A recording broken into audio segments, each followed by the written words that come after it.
from earlier than Atlas, seeing how this grew out of the way she was thinking earlier than this, helps to illuminate what the answers to these questions are, and to see it in the later writings too. Isn't this choice to live arbitrary? If morality is based on a choice to live, well, why do you choose to live rather than to die or choose something else? Isn't morality somehow arbitrary or capricious? In the end, it's subjective rather than objective, because it depends on a choice and there's no reason to make that choice as opposed to the other alternative choice. That's one question. Two, doesn't it let the bad guys off the hook? If morality doesn't even arise until someone chooses to live, suppose you have somebody who doesn't choose to live, Jim Taggart or some terrorist who wants to die and so gets on a plane and tries to bring it down with him, or the suicide bombers. Can we say these guys are evil? I mean, clearly we think they are evil, but they're not trying to live, and the issues of moral standards only come up in the context of someone's trying to live. These people aren't, so they didn't apply to them. Therefore, we shouldn't be able to, it seems, evaluate their actions at all. People have raised this as an issue. So what is the evil? What's wrong with these people? Can we criticize them even though they don't choose to live? Now, you might say, and I've heard objectivists say this, well, yeah, but all values presuppose choosing to live. And the terrorists who walk in with their bomb vests to the store are taking actions. They're pursuing some goal. After all, they had to go and buy the dynamite, and they spent a lot of time lacing it up to the thing, and they found a way to conceal it, and they picked the store to go to, and after all, they've got some cause that they're being terrorists for. So these people do have values. Therefore, they do choose to live, and what's wrong with them is that they're acting contradictorily to their choice to live. Now, I think that's the wrong answer to this question, but it raises the possibility of that kind of an answer, raises another question. Well, who are the people who don't choose to live? Because if some guy who wraps himself up in dynamite and blows himself up is doing this as kind of an expression of a choice to live, it's kind of hard to think of who isn't then choosing to live. I mean, if that's not choosing to live, what would be? And you think, well, some guy who doesn't take any action at all. So someone who doesn't choose to live would be somebody sitting in the corner, kind of waiting to die. But, I've never encountered, there's that guy in the corner back there, but even he's, you don't find people lurking in the corners waiting to die. So, what's going on here? If everybody chooses to live, it doesn't seem like it's really a choice. If it's really a choice, well, who and where do you find the people who are making the other choice? Okay. A more specific question related to this: what does the choice look like in practice? How does the choice confront one? Have you made this choice to live? And when and in what form? And what does it look like? What is it to choose to live?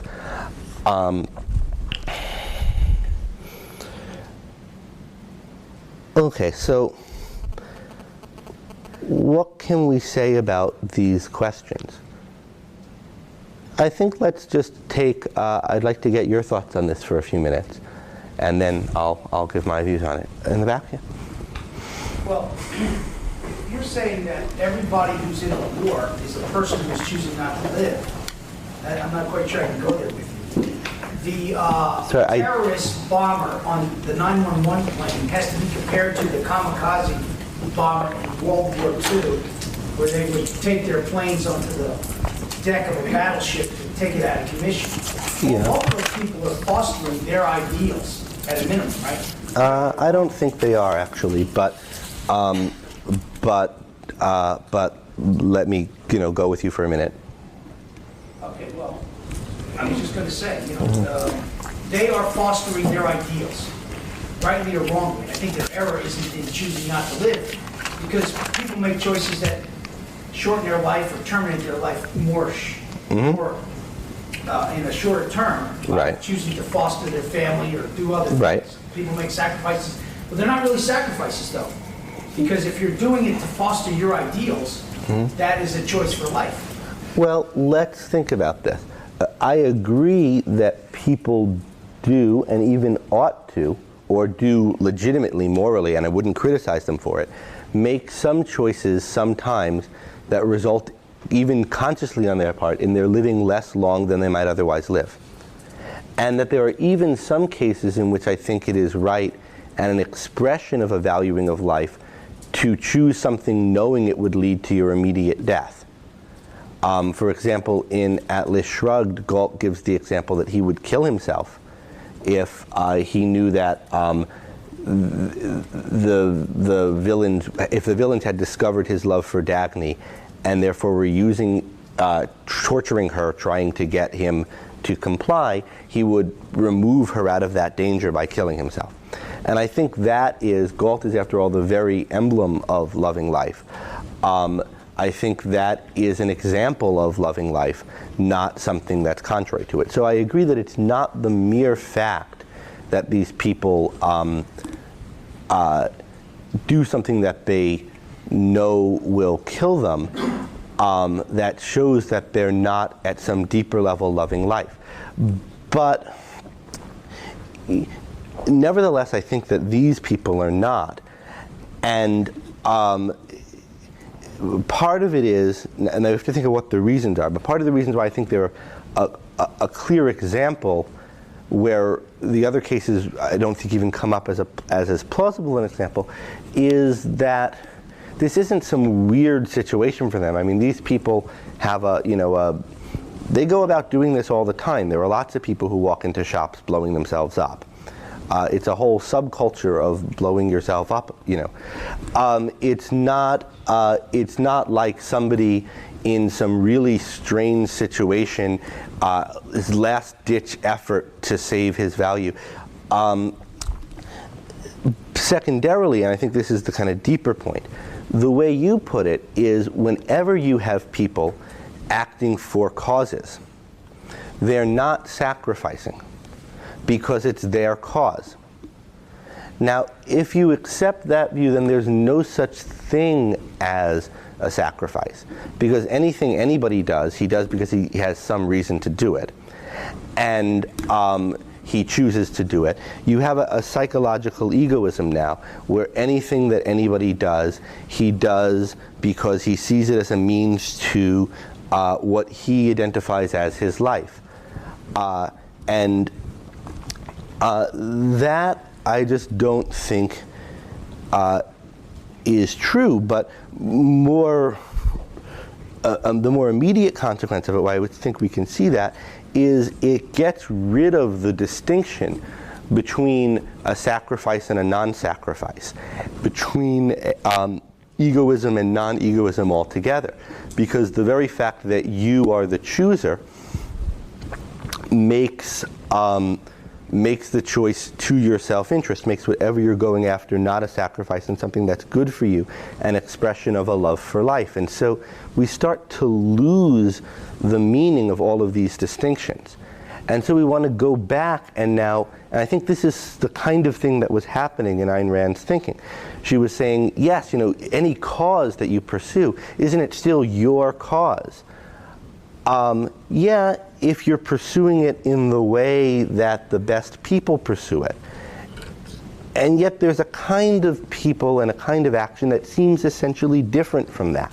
What is that difference? There's something deep in the motivation that's different.